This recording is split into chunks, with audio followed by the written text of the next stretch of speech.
अगर UPPSC polytechnic lecturer physics 2025 आपका सपना है तो इस वीडियो को आप बिल्कुल भी स्किप मत कीजिए, क्योंकि अगले कुछ मिनटों में मैं आपको वो स्ट्रेटजी देने वाला हूं जिससे आपको ये पता लगेगा कि एग्जाम का पैटर्न क्या रहने वाला है, किस तरह के क्वेश्चंस आपसे पूछे जाने वाले हैं, कौन से हाई वेटेज टॉपिक है, किन टॉपिक्स के ऊपर ज्यादा काम करने की आपको जरूरत है।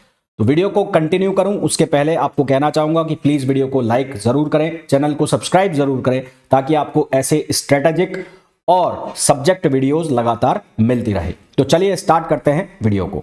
तो सबसे पहले अगर मैं बात करूं तो ये आपको पता होगा कि जो पेपर का पैटर्न है उसमें आपसे दो पेपर लिए जाएंगे। दोनों ही पेपर ओएमआर बेस्ड होंगे। पहले पेपर के अंदर आपसे हिंदी और सब्जेक्ट के क्वेश्चंस पूछे जाएंगे, यानी कि 25 क्वेश्चंस होंगे हिंदी के, जो कि 75 मार्क्स के होंगे। साथ ही साथ 100 क्वेश्चंस होंगे आपके सब्जेक्ट के, जिसके 300 नंबर के वो क्वेश्चन होंगे। हर एक क्वेश्चन 3 नंबर का होगा। पूरे पेपर के लिए आपको 2.5 घंटे मिलेंगे। सिमिलरली इसी तरह से पेपर 2 होगा। पेपर 2 में एक पार्ट होगा जीके का, जिसके 25 क्वेश्चन होंगे 75 मार्क्स के, और इसी तरह से दूसरा पार्ट भी आपका सब्जेक्ट का होगा। यानी कि आपका पूरा सिलेबस जो है वो 2 पार्ट में बटा हुआ है, पेपर फर्स्ट और पेपर सेकेंड। पेपर फर्स्ट के सब्जेक्ट्स आपको पता होंगे, अगर नहीं देखा है तो मेरा पिछला वीडियो आप देख सकते हैं, जहां पर मैंने ये पूरा बताया है कि क्या सिलेबस है और कौन से पेपर में कितने सब्जेक्ट है। तो पेपर फर्स्ट और पेपर सेकंड दोनों में ही 8 सब्जेक्ट बनाए गए हैं, पर अगर उनको ब्रेक कर दिया जाए, उनको तोड़ दिया जाए, तो करीबन आपके 14 से 15 सब्जेक्ट हो जाते हैं। यूजी और पीजी दोनों का सिलेबस कवर किया हुआ है। इतनी बातें आपको पता होंगी। अब सबसे पहले बात कर लेते हैं कि जो पेपर फर्स्ट के सब्जेक्ट हैं उनमें जो पुराना पेपर हुआ था 2022 का, उन पेपर्स में से कितने क्वेश्चंस आए थे, है ना, और क्या क्या वेटेज था किस सब्जेक्ट से। तो पेपर फर्स्ट के अंदर आपके टोटल 4 पेपर हैं। एक है आपका मैथमेटिकल फिजिक्स, एक है classical mechanics and general properties of matter, दूसरा है थर्मोडायनेमिक्स एंड स्टैटिस्टिक्स, और चौथा पेपर है या चौथा सब्जेक्ट है ऑप्टिक्स एंड अकाउस्टिक्स। तो अगर मैं बात करूं सबसे पहले थर्मोडायनेमिक्स एंड स्टैटिस्टिकल फिजिक्स की, तो थर्मोडायनेमिक्स एंड स्टैटिस्टिकल फिजिक्स की मैं बात करता हूं तो थर्मोडायनेमिक्स से थर्मो से जो क्वेश्चन आए थे वो आए थे टोटल 15। और वहीं अगर मैं स्टैटिस्टिक्स की बात करूं स्टैटिस्टिक्स, तो स्टैटिस्टिक्स के टोटल क्वेश्चन आए थे 9, है ना। 15 क्वेश्चन थर्मो से और 9 क्वेश्चन कहां से थे, स्टैटिस्टिक्स से। स्टैटिस्टिक्स की अगर मैं बात करूं तो ओवरऑल 6 क्वेश्चन कम से कम जो थे वो इजी क्वेश्चन थे, जबकि जो 3 क्वेश्चन थे वो थे मॉडरेट टू टफ, है ना। मॉडरेट टू टफ मैं इसलिए बोल रहा हूं कि ये कैलकुलेशन वाले क्वेश्चन थे, ये वाले। और 6 क्वेश्चन जो थे वो थ्योरी बेस्ड थे, बिल्कुल थ्योरी के ऊपर बेस्ड थे। यानी कि आपको अगर थ्योरी पता है, आपको कंसेप्ट पता है, आपने थ्योरी पढ़ी हुई है स्टैटिस्टिकल फिजिक्स की, तो इजीली इन क्वेश्चंस को आप सॉल्व कर सकते थे। अगर आपके पास पीवाईक्यू पुराना पेपर पड़ा है, कहीं से भी आप अरेंज कर लीजिएगा, तो आपको भी वहां से देखने को ये मिल जाएगा। वहीं अगर थर्मोडायनेमिक्स की बात करूं तो थर्मोडायनेमिक्स में लगभग जितने भी क्वेश्चन थे सारे 1 लाइनर क्वेश्चन थे। न्यूमेरिकल इनमें इक्के दुक्के न्यूमेरिकल होंगे जो कि आप फॉर्मूला से सॉल्व कर सकते हो। यहां पर भी सबसे ज्यादा जो क्वेश्चन पूछे गए थे वो थर्मोडायनेमिक पोटेंशियल से क्वेश्चन पूछे गए थे। करीबन 4 क्वेश्चन जो थे वो कहां से थे, थर्मोडायनेमिक पोटेंशियल। करीबन 4 क्वेश्चन जो थे वो कहां से थे, थर्मोडायनेमिक पोटेंशियल से थे, ठीक है। और ये क्वेश्चन भी कौन से थे, थ्योरी बेस्ड क्वेश्चन थे। तो अगर ओवरऑल मैं बात करूं, क्योंकि एक पूरा सब्जेक्ट माना हुआ है इन्होंने, तो ओवरऑल दोनों को मिलाया जाए तो दोनों से मिलाकर कितने क्वेश्चन आए, 24 क्वेश्चन आए। क्वेश्चन का जो टाइप था वो कैसा था, easy to moderate. Easy to moderate मैं कहूंगा इनको, मॉडरेट टू टफ तो मैं नहीं कहूंगा, क्योंकि इन 3 क्वेश्चन के बेस पे मैं पूरा सब्जेक्ट ये आपको ये नहीं कह सकता कि टफ आया था। हाँ, अब 24 क्वेश्चन आ रहे हैं, उसमें से ऐसा तो है नहीं कि आपको 24 के 24 क्वेश्चन लड्डू पकड़ा दिए जाएं, कुछ क्वेश्चन तो टफ डाले जाएंगे। हाँ, इजी टू मॉडरेट था, आपकी थ्योरी ठीक ठाक है, आपने ठीक ठाक फॉर्मूला पढ़े हुए हैं, आपको 1 लाइनर क्वेश्चन करने आते हैं, तो ये क्वेश्चंस आप इजीली सॉल्व कर सकते थे। एक चीज और कहना चाहूंगा, यूजी और पीजी, यूजी एंड पीजी दोनों का कॉम्बिनेशन था, है ना। यूजी वाले जो सिलेबस है वहां से क्वेश्चंस जो थे वो ज्यादा थे, मतलब यूजी लेवल के जो क्वेश्चंस थे उनको ज्यादा पूछा गया था। पीजी के जो क्वेश्चन थे जो मॉडरेट टू टफ मैंने डाल दिए स्टैटिस्टिक्स के, वो क्वेश्चंस न्यूमेरिकल बेस्ड थे। आपको प्रॉपर कंसेप्ट पता होना चाहिए, तभी वो क्वेश्चन आप सॉल्व कर पाएंगे, ठीक है। तो ये तो बात हो गई किसकी, थर्मोडायनेमिक्स एंड स्टैटिस्टिकल फिजिक्स की, जहां से कितने क्वेश्चन आए, 24। आपको ये मैं क्लियर कर दूं कि पेपर फर्स्ट और पेपर सेकंड दोनों को मिला के आपसे टोटल 200 क्वेश्चन पूछे जाएंगे, जिसमें से 100 क्वेश्चन पेपर फर्स्ट में होंगे और 100 क्वेश्चन पेपर सेकंड में होंगे। अच्छा, अब बात कर लेते हैं मैथमेटिकल फिजिक्स की। मैथमेटिकल फिजिक्स की अगर मैं बात करूं तो सबसे ज्यादा जो क्वेश्चन पूछे गए वो पूछे गए वेक्टर से। वेक्टर में 2 पार्ट में बटा हुआ है। वेक्टर में दो पार्ट में कैसे, एक हो गया डाइवर्जेंस वाला पोर्शन और एक हो गया आपका ग्रेडियंट वाला पोर्शन, है ना, डाइवर्जेंस और ग्रेडियंट एंड कर्ल वाला पोर्शन। तो अगर मैं बात करूं ग्रेडियंट एंड कर्ल वाले पोर्शन से, तो यहां से आपके मैक्सिमम क्वेश्चन पूछे गए, करीबन 8 से 9 जो क्वेश्चन है वो ग्रेडियंट एंड कर्ल और जो सिंपल वेक्टर वाले अप्रोच होती है वहां से क्वेश्चन थे। वहीं डाइवर्जेंस और ये डाइवर्जेंस बेस पे या और जो हमारे पास लैपलास ऑपरेटर वगैरह होते हैं वहां से क्वेश्चन जो बने वो करीबन 3 से 4 क्वेश्चन यहां से थे। इसके बाद अगर मैं बात करूं जो हमारे पास स्पेशल फंक्शंस होते हैं, तो स्पेशल फंक्शन के जो क्वेश्चन थे, स्पेशल फंक्शन के क्वेश्चन यहां से 3 से 4 क्वेश्चन स्पेशल फंक्शन के थे। स्पेशल फंक्शन के क्वेश्चन प्रॉपर्टी बेस्ड क्वेश्चन थे, यानी कि अगर आपको प्रॉपर्टीज पता है, जो मेरे हिसाब से जो बच्चे प्रिपेयर करते हैं वो नोट्स भी बनाते होंगे कि जो बेसल फंक्शन है वो उसकी प्रॉपर्टीज क्या होती है, हर्माइट फंक्शन की, लघुरेखियन की प्रॉपर्टी क्या होती है ना, तो वो प्रॉपर्टी बेस्ड क्वेश्चन पूछे गए थे स्पेशल फंक्शन से। वही वेक्टर और ग्रेडियंट, ये वेक्टर से जो क्वेश्चन थे वो ठीक ठाक क्वेश्चन थे। वेक्टर की प्रॉपर्टीज, आइडेंटिटीज आपको पता है किस तरह से सॉल्व करते हैं, तो ये क्वेश्चन इजीली सॉल्व हो सकते थे। तो करीबन 18 क्वेश्चन थे। हालांकि मैथमेटिकल सिलेबस का जो सिलेबस है काफी बड़ा है, टेंसर भी है। अच्छा, यहां पर टेंसर भी डाला हुआ था, है ना, वेक्टर के साथ यहां पर टेंसर के क्वेश्चन भी डाले हुए थे। टेंसर में जो क्वेश्चन डाले हुए थे, टेंसर के जो क्वेश्चन वो थे क्रॉनिकर डेल्टा के क्वेश्चन, क्रॉनिकर डेल्टा के जो क्वेश्चन है वो पूछा गया था। उसके अलावा जो कॉन्ट्रावेरिएंट और कॉन्ट्रावेरिएंट और कोवेरिएंट जो टेंसर होते हैं उसके क्वेश्चन थे, तो वो किसमें, वेक्टर में ही पूछे गए थे, तो मैं वेक्टर में मिला के उनको बोल रहा हूँ। तो करीबन 18 क्वेश्चन थे। हालांकि सिलेबस बहुत बड़ा है, मैट्रिक्स भी है सिलेबस के अंदर। उसके अलावा जो थोड़ा बहुत पार्ट ये हमारा फंक्शंस का भी है, डिफरेंशियल वगैरह, तो वो क्वेश्चन ऐसे कोई देखने को नहीं मिले। तो मैथमेटिकल फिजिक्स से बहुत ज़्यादा क्वेश्चन नहीं थे। जितने थे, अगर आपको आइडेंटिटी वगैरह पता है, स्पेशल फंक्शन वगैरह पता है, तो आप इजीली उनको सॉल्व कर सकते हैं। ठीक, उसके बाद अगर मैं बात करता हूं ऑप्टिक्स एंड अकाउस्टिक, तो ऑप्टिक्स एंड अकाउस्टिक से लगभग 18 क्वेश्चन आपसे पूछे गए, लगभग 18 क्वेश्चन, जिसमें से 3 से 4 जो क्वेश्चन हैं वो लेजर के ऊपर थे। 3 से 4 क्वेश्चन जो थे लेजर के ऊपर थे और वन लाइनर क्वेश्चन थे, है ना, लेजर के ऊपर थे और वन लाइनर क्वेश्चन थे। इसके अलावा ऑप्टिक्स में जो पोर्शन ज़्यादा डोमिनेट कर रहा था वो ग्रेटिंग क्वेश्चन, ग्रेटिंग पढ़ा होगा आपने ना, ग्रेटिंग, डायफ्रैक्शन ग्रेटिंग, तो ग्रेटिंग के क्वेश्चंस अच्छे खासे थे, ग्रेटिंग के क्वेश्चंस। अगर मैं बात करूं इंटरफेरेंस, तो इंटरफेरेंस में इतने ज़्यादा क्वेश्चन नहीं थे, इंटरफेरेंस के ना के बराबर थे, 1 या 2 क्वेश्चन था, 1 या 2। अगर मैं बात करूं ग्रेटिंग के अलावा जो क्वेश्चन थे वो ज़्यादा थे वेव प्लेट्स, जो हमारी प्लेट्स होती है ना, half wave plate, quarter wave plate, तो वहाँ से क्वेश्चन थे। उसके अलावा जो हमारे पास इंटरफेरोमीटर होता है, माइकलसन इंटरफेरोमीटर, उसके ऊपर क्वेश्चन थे। मतलब जो आपकी ग्रेजुएशन वाली जो ऑप्टिक्स पढ़ते हो आप, उसमें रे ऑप्टिक्स वाला पार्ट तो ना के बराबर होता है, ग्रेटिंग ज़्यादा डोमिनेट करता है, ग्रेटिंग के क्वेश्चन। उसके अलावा जो माइकलसन इंटरफेरोमीटर है और वेव प्लेट है, जो quarter wave plate, half wave plate, उसके क्वेश्चन ज़्यादा पूछे गए थे। वहीं लेज़र में अगर मैं बात करूँ तो 3 से 4 क्वेश्चन करीबन लेज़र के थे। फिर अगर मैं बात कर लूँ classical mechanics and properties of matter, अब यहां से देखो यार, सिलेबस में तो तुम्हारा लिखा हुआ है कि जो क्लासिकल मैकेनिक्स का पोर्शन है जिसमें हैमिल्टोनियन, लैग्रेंजियन, ये सब लिखा हुआ है। पर अगर मैं पेपर को उठा के देखता हूं, पुराने पेपर को, तो वहां पर आपसे ज़्यादा जो पूछा गया वो 11th-12th वाला फिजिक्स ज़्यादा था। 11th-12th वाला फिजिक्स जो था उसके क्वेश्चन आपसे ज़्यादा पूछे गए, यानी कि आपसे मोमेंट ऑफ इनर्शिया के क्वेश्चन पूछे गए, मोमेंट ऑफ इनर्शिया। इसी तरह से जो फ्लूइड मैकेनिक्स है, फ्लूइड मैकेनिक्स से अच्छे खासे क्वेश्चन पूछ लिए थे, जिसमें बर्नौलीज के ऊपर क्वेश्चन था, सरफेस टेंशन के ऊपर क्वेश्चन था, है ना। और इसी तरह से डायमेंशनल एनालिसिस, हालांकि मैथमेटिकल फिजिक्स में इन्होंने डाला हुआ है सिलेबस में, पर मैं उसको मैकेनिक्स में ही काउंट करके चलता हूँ। तो डायमेंशन एनालिसिस से करीबन 2 क्वेश्चन थे। वहीं अगर मैं उसमें चला जाता हूँ लैग्रेंजियन में, हैमिल्टोनियन में, तो उसमें डिग्री ऑफ फ्रीडम के 2 क्वेश्चन, एक क्वेश्चन था डिग्री ऑफ फ्रीडम का, और उसके अलावा हैमिल्टोनियन और लैग्रेंजियन यहाँ से बहुत ज़्यादा क्वेश्चन नहीं थे, करीबन 2 से 3 क्वेश्चन लैग्रेंजियन हैमिल्टोनियन डायनामिक्स से थे। बाकी जो क्लासिकल मैकेनिक्स है उसमें ज़्यादातर जो पोर्शन है वो 11th-12th वाली जो फिजिक्स, उसमें भी स्पेशली आप 11th क्लास में पढ़ते हो, है ना, 11th क्लास में जो मैकेनिक्स पढ़ते हो वो वाला पोर्शन डोमिनेट कर रहा था सारा का सारा, चाहे वो फिर सॉलिड मैकेनिक्स की बात हो, चाहे वो फ्लूइड मैकेनिक्स की बात हो, रोटेशनल की बात हो, यहाँ से ज़्यादा पेपर आपका पूछा गया था। उसके अलावा special theory of relativity, STR special theory of relativity से करीबन 4 क्वेश्चन पूछे गए थे।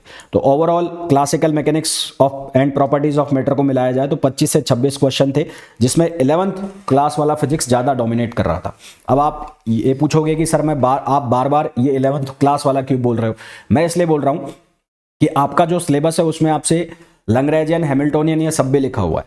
तो हमारी अप्रोच क्या रहती है कि जो हम है 11th वाला उसको हम नेग्लेक्ट कर देते हैं, और जो हमारा हैमिल्टोनियन वाला पार्ट है, लैग्रेंजियन वाला पार्ट है, उसके ऊपर हम डोमिनेट करके चलते हैं, उसको हम प्रेफरेंस देके चलते हैं। पर पेपर में हुआ कुछ उल्टा। तो मैं आपसे ये कहना चाह रहा हूँ कि आपको 11th वाला जो क्लासिकल 11th वाला जो मैकेनिक्स वाला पोर्शन है, या आप उसको ग्रेजुएशन में भी पढ़ते होंगे, तो वो आपको पढ़ना जरूर है, उसको हल्के में नहीं लेना है, क्योंकि पुराना पेपर ये कह रहा है कि यहाँ से सबसे ज़्यादा क्वेश्चन पूछे गए। तो पुराना पेपर जब हुआ होगा 2022 में, और जो बच्चे हैमिल्टोनियन, लैग्रेंजियन को बहुत ज़्यादा पढ़ के गए होंगे और पेपर में उन्होंने देखा होगा कि वहाँ से क्वेश्चन ही देखने को नहीं मिल रहा है, तो फिर उनकी हालत खराब हुई होगी। तो इसलिए उसको स्किप नहीं करना है। तो अगर मैं पेपर फर्स्ट की बात करूं, तो पेपर फर्स्ट के अंदर 2 सब्जेक्ट्स ऐसे हैं जहां से बहुत ज़्यादा क्वेश्चन पूछे जा रहे हैं। एक तो हो गया आपका थर्मोडायनेमिक्स, थर्मो एंड स्टैटिस्टिक्स, और दूसरा हो गया आपका मैकेनिक्स। तो ये 2 क्वेश्चन से मिलाकर करीबन 50 क्वेश्चन बन रहा है, और 50 से भी ज़्यादा ही क्वेश्चन बन रहे हैं। तो ये आपके हाई वेटेज टॉपिक हो गए दोनों पेपर फर्स्ट से। लास्ट में बात करेंगे इस वीडियो में कि आपको पढ़ना कैसे, किस तरह से आपकी स्ट्रेटेजी होनी चाहिए। फिर अगर पेपर 2 की बात करूं तो पेपर 2 में आपके 4 सब्जेक्ट है। 4 सब्जेक्ट कौन कौन से हैं? इलेक्ट्रोमैग्नेटिक थ्योरी है, इलेक्ट्रॉनिक्स एंड कंडेंस मैटर है, मैंने यहाँ पर सॉलिड स्टेट फिजिक्स लिखा हुआ है पर कंडेंस मैटर है। उसके बाद एटॉमिक एंड मॉलिक्यूलर, न्यूक्लियर, इन तीनों को एक सब्जेक्ट, एटॉमिक, मॉलिक्यूलर और न्यूक्लियर दोनों को एक सब्जेक्ट बना के डाल दिया है, और क्वांटम मैकेनिक्स को एक अलग सब्जेक्ट है। अच्छा, पुराना जो पेपर था उसमें वेव और ऑसिलेशन के भी कुछ क्वेश्चंस देखने को मिले थे, करीबन 8 क्वेश्चन थे, हालांकि तुम्हारे सिलेबस में नहीं है, फिर भी मैंने यहाँ लिखा है क्योंकि पुराने पेपर में थे। तो ये 4 पेपर जो हैं वो डाले हुए हैं तुम्हारे पेपर 2 के अंदर। सबसे पहले स्टार्टिंग कर लेते हैं इलेक्ट्रोमैग्नेटिक थ्योरी। लगभग 28 क्वेश्चन, बहुत ज़्यादा वेटेज है, 28 क्वेश्चन का वेटेज है, हाईएस्ट वेटेज है पूरे दोनों पेपर का। अगर मिला दिया जाए तो हाईएस्ट वेटेज है इलेक्ट्रोमैग्नेटिक थ्योरी का। बहुत इजी क्वेश्चन है ना, इजी क्वेश्चंस थे जो आप स्कूल लेवल वाला इलेक्ट्रोस्टैट्स पढ़ते हैं, school level electrostatics plus magnetostatics, ये अगर आपको आता है तो आपके काफी सारे क्वेश्चंस इजीली सॉल्व हो सकते हैं। मैग्नेटोस्टैटिक्स, EMI, ऑल्टरनेटिंग करंट, यहां से क्वेश्चन उठा के भर के पूछ रखे थे, हालांकि इसको आप ग्रेजुएशन में भी पढ़ते हो, है ना। फ्लक्स इलेक्ट्रोस्टैटिक्स, या इसको आप ग्रेजुएशन में भी पढ़ते हो, ऐसा नहीं है ग्रेजुएशन में नहीं पढ़ते। EM वेव्स, पर जो क्वेश्चंस का लेवल था वो वही था जो आप 12th क्लास के अंदर पढ़ते हो। 12th क्लास के अंदर ये आप पूरा पोर्शन पढ़ते हो। क्वेश्चन इजी क्वेश्चंस थे, मुझे इजी लगे, हो सकता है इजी टू मॉडरेट हो, तो आप कहोगे कि आप तो पढ़ाते हो तो आपको इजी लगेंगे, तो चलो इजी टू मॉडरेट कर देते हैं। पर ऐसे नहीं थे कि उनके पीछे बहुत ज़्यादा आपको दिमाग लगाना पड़ रहा है या बहुत ज़्यादा कंसेप्ट लगाना पड़ रहा है। क्वेश्चन ऐसा था, आपको थ्योरी क्लिक कर गई या उसके पीछे का फॉर्मूला क्लिक कर गया तो क्वेश्चन इजीली सॉल्व हो जाएगा। तो यानी कि आपकी थ्योरी बहुत अच्छी होनी चाहिए, प्लस 1 लाइनर न्यूमेरिकल्स की प्रैक्टिस आपको अच्छी खासी होनी चाहिए। ठीक है, तो ये बात हो गई किसकी? इलेक्ट्रोमैग्नेटिक थ्योरी की। और फिर कहूंगा कि हाईएस्ट वेटेज है इसका, क्या था? हाईएस्ट वेटेज था। फिर हम बात करें इलेक्ट्रॉनिक्स, सॉलिड स्टेट फिजिक्स। अब सॉलिड स्टेट फिजिक्स को कंडेंस मैटर फिजिक्स भी आप चाहो तो बोल लो, तो इसको आप कंडेंस मैटर फिजिक्स बोल लो, condensed matter physics, condensed matter physics. तो इलेक्ट्रॉनिक्स और कंडेंस्ड मैटर फिजिक्स दोनों से मिलाकर लगभग 22 क्वेश्चन, लगभग 22 से 23 और बोल सकते हो आप। सबसे ज्यादा जो क्वेश्चन थे करीबन 17 से 18 जो क्वेश्चन है वो इलेक्ट्रॉनिक्स के थे, 17 से 18 क्वेश्चन इलेक्ट्रॉनिक्स के, और करीबन 4 से 5 क्वेश्चन जो थे वो कंडेंस मैटर के या सॉलिड स्टेट के। 4 से 5 क्वेश्चन कंडेंस मैटर या सॉलिड स्टेट के, 17 से 18 क्वेश्चन इलेक्ट्रॉनिक्स के। उसमें भी जो डोमिनेट कर रहा है वो कर रहा था तुम्हारा कौन? डिजिटल इलेक्ट्रॉनिक्स, है ना। उसमें भी ज़्यादा जो क्वेश्चन आए वो कहाँ से आए? डिजिटल इलेक्ट्रॉनिक्स से आए। उसके बाद जो इलेक्ट्रॉनिक्स में क्वेश्चन थे वो 1 लाइनर क्वेश्चन थे सारे। 1 लाइनर मतलब थ्योरी बेस्ड, न्यूमेरिकल था ही नहीं। जीना डायोड में ऐसा क्यों होता है, PN जंक्शन डायोड में ऐसा क्यों होता है, और जो रेक्टिफायर है उसकी एफिशिएंसी, इस तरह के क्वेश्चन थे। तो टोटल जो क्वेश्चन थे वो 1 लाइनर क्वेश्चन थे, यहाँ पर न्यूमेरिकल था ही नहीं। है ना, तो न्यूमेरिकल यहाँ पर था ही नहीं। इसी तरह से कंडेंस मैटर या सॉलिड स्टेट फिजिक्स के भी जो क्वेश्चन थे वो वन लाइनर क्वेश्चन थे। यहाँ पर पेन वैन कुछ नहीं चलाना, याद है तो कर दोगे, नहीं है तो नहीं कर पाओगे। तो ये जितने भी क्वेश्चन थे ये सारे के सारे कौन से थे, वन लाइनर क्वेश्चन थे। आगे बात करते हैं atomic, molecular and nuclear physics, total मिलाकर 32 क्वेश्चन।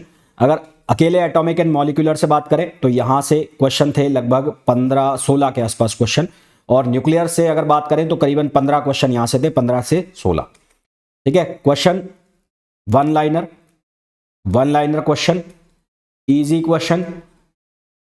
इजी क्वेश्चंस थे, फॉर्मूला बेस्ड क्वेश्चन थे, आप इजीली इनको सॉल्व कर सकते थे। अब अगर इसको एक पूरा सब्जेक्ट मानो तो फिर भी आप अगर पढ़ाई करोगे, जब भी प्रिपरेशन करोगे तो 2 सब्जेक्ट तो आपके सीधे सीधे बन ही रहे, है ना। तो यहां से आपके 32 क्वेश्चन थे, वन लाइनर क्वेश्चन थे, बहुत ज्यादा टिपिकल क्वेश्चन नहीं थे। ऐसा नहीं था कि सारे के, अच्छा कई लोग पार्टिकल फिजिक्स पे ज्यादा जोर देते, तो पार्टिकल फिजिक्स से एक क्वेश्चन था, बहुत ज्यादा क्वेश्चन पार्टिकल फिजिक्स से नहीं थे। मॉलिक्यूलर फिजिक्स के क्वेश्चन ज्यादा थे, एटॉमिक मॉलिक्यूलर में भी मॉलिक्यूलर फिजिक्स के क्वेश्चन ज्यादा थे। फिर अगर बात की जाए क्वांटम मैकेनिक्स में से लगभग 20 क्वेश्चन मॉडरेट थे, सारे न्यूमेरिकल थे, मॉडरेट थे, इजी टू मॉडरेट भी नहीं कहूंगा, मॉडरेट थे, न्यूमेरिकल्स प्लस थ्योरी। आपको प्रॉपर थ्योरी पता है और प्रॉपर न्यूमेरिकल सॉल्व करने आते हैं, हालांकि फॉर्मूला बेस्ड थे पर सॉल्व करने आते हैं तभी कर पाओगे, अदरवाइज वो नहीं होंगे। वेव्स एंड ऑसिलेशन हालांकि तुम्हारे सिलेबस में नहीं है, पर इसके 8 क्वेश्चन थे, और इन 8 क्वेश्चन में भी जो क्वेश्चंस थे वो थे कौन से वाले, एक तो जो लिसाजू फिगर्स के क्वेश्चन हम पढ़ते हैं, लिसाजू फिगर वाले, और उसके अलावा जो हमारे पास ग्रुप वेलोसिटी के क्वेश्चन है ना, और उसके अलावा जो टाइम पीरियड के क्वेश्चन है वो क्वेश्चन यहाँ पर पूछे गए थे। तो अब अगर पेपर सेकंड की बात करूं तो पेपर सेकंड में आपका जो पार्ट डोमिनेट कर रहा है वो कर रहा है एक तो ईएमटी। अब मैं एटॉमिक, मॉलिक्यूलर और न्यूक्लियर को 32 क्वेश्चन इस पूरे सब्जेक्ट से आ रहे हैं, पर एग्जैक्टली देखो तो ये 2 पेपर होता है। तो ईएमटी हो गया और एक तुम्हारा हो गया इलेक्ट्रॉनिक्स एंड सॉलिड स्टेट।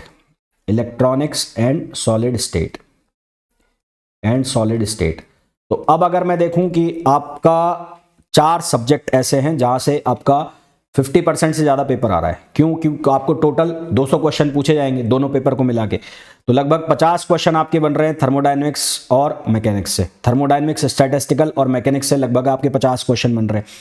इसी तरह से ईएमटी को और इलेक्ट्रॉनिक्स को मिला देते हो तो लगभग 50 से ज्यादा क्वेश्चन बन रहे हैं, है ना। मैं उसको काउंट इसलिए नहीं कर रहा हूं, एटॉमिक, मॉलिक्यूलर को और न्यूक्लियर को, हालांकि क्वेश्चन वहां से ज्यादा है, पर मैं वहां उसको इसलिए नहीं बोल रहा हूं क्योंकि वो आप प्रिपरेशन करोगे तब भी आप उनको डेफिनेटली अलग करोगे। वो तो वहां लिख दिया चलो कि एक सब्जेक्ट है, पर एग्जैक्टली देखा जाए तो वो 2 अलग अलग सब्जेक्ट बन रहा है।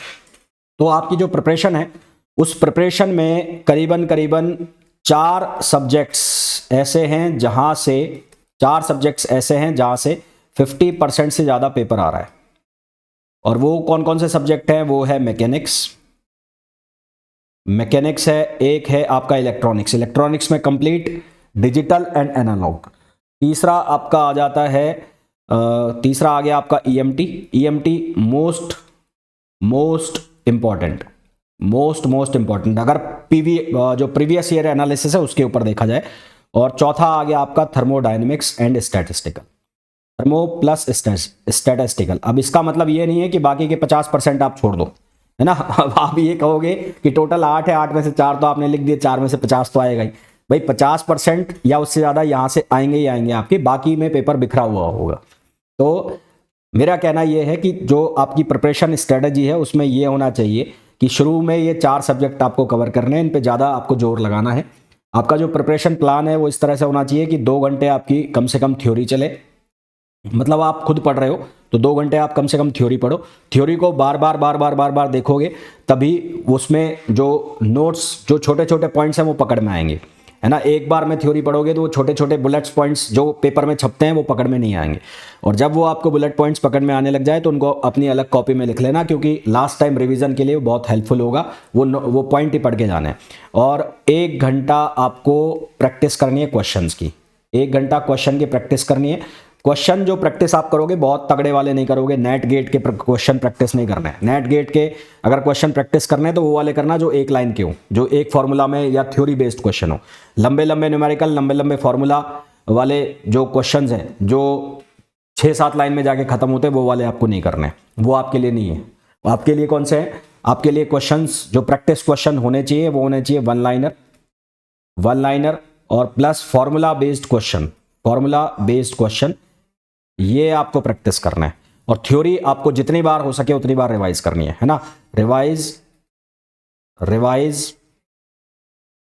And practice. और फिर उसके बाद जब आप बार बार रिवाइज करोगे तो आपको ऑटोमेटिकली ये पता लग जाएगा कि इस लाइन का इंपॉर्टेंट पॉइंट ये है, उसको लिखते जाओ। इस पूरे पेज का इंपॉर्टेंट पॉइंट ये है, उसको लिखते जाओ। ठीक, इसके रिलेटेड जो पुराना पेपर जिसके ऊपर मैंने पूरा एनालिसिस किया, तो इस एनालिसिस के बेस्ड के ऊपर ये वीडियो आपको पसंद आया हो तो प्लीज़ वीडियो को लाइक ज़रूर कर देना, है ना। और साथ ही साथ ये भी कहना चाहूँगा कि जो प्रीवियस ईयर पेपर है उसके PYQs की जो सीरीज़ है वो भी मैं जल्दी लाने वाला हूँ, ताकि आपको मैंने बताया है उसके अलावा अगर आप उसको देख भी लोगे, उन क्वेश्चंस को सॉल्व होता हुआ भी देख लोगे, तो आपको यकीन हो जाएगा कि पेपर टफ नहीं था, इजी टू मॉडरेट कह सकते हो। मेरे एंगल पे तो वो इजी पेपर था, है ना।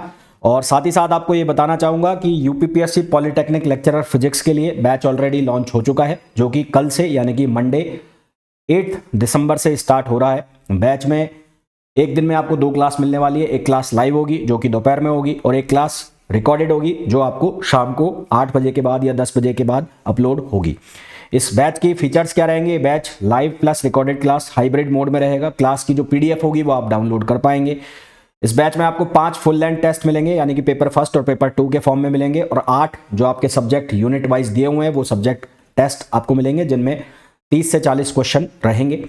फुल लेंथ टेस्ट में जो फुल लेंथ टेस्ट आपका एग्जाम पैटर्न होगा उसी के अकॉर्डिंग होगा। लैंग्वेज होगी जो इंग्लिश होगी, जो मैं अभी बात कर रहा हूँ। 1000 के आसपास आपको प्रैक्टिस क्वेश्चंस मिलने वाले हैं। डाउट सपोर्ट आपको रहेगा व्हाट्सएप पर, कॉल पर। वेब एक्सेस आपका अवेलेबल रहेगा। इस बैच का जो प्राइस है वो 7,000 रुपीज़ है, पर इनिशियली 20 दिसंबर तक इस पर डिस्काउंट है। जो भी बच्चा 20 दिसंबर तक इस बैच को ज्वाइन करता है उसकी जो फी रहेगी वो रहेगी 6,000 रुपये। बैच की जो वैलिडिटी है वो रहेगी जब तक आपका एग्जाम होगा। अब वो कभी भी हो, 3 महीने, 4 महीने, 5 महीने, 6 महीने, जब भी आपका एग्जाम होगा तब तक ये बैच आपके लिए वैलिड रहेगा। अगर आपकी कोई भी क्वेरी है तो इस नंबर पर आप कॉल करके या फिर प्रेफरेबल मैं कहूँगा व्हाट्सएप से आप पूछ सकते हैं। और वीडियो में एंड में मैं आपसे यही कहना चाहूँगा कि अगर आपका कोई भी डाउट हो इस पूरे वीडियो से रिलेटेड तो प्लीज़ कमेंट करके आपका डाउट पूछिए, क्योंकि आपकी हेल्प के लिए मैं यहाँ पर बैठा हूँ। और साथ ही साथ अगर आपको इस तरह के एनालिसिस वीडियो और चाहिए या आपको PYQ सीरीज चाहिए तो प्लीज़ कमेंट में टाइप करें PYQ सीरीज। मैं जल्दी ही आपके लिए PYQ सीरीज भी बनाऊंगा। तो मिलते हैं नेक्स्ट वीडियो में। Till then, thank you, bye bye.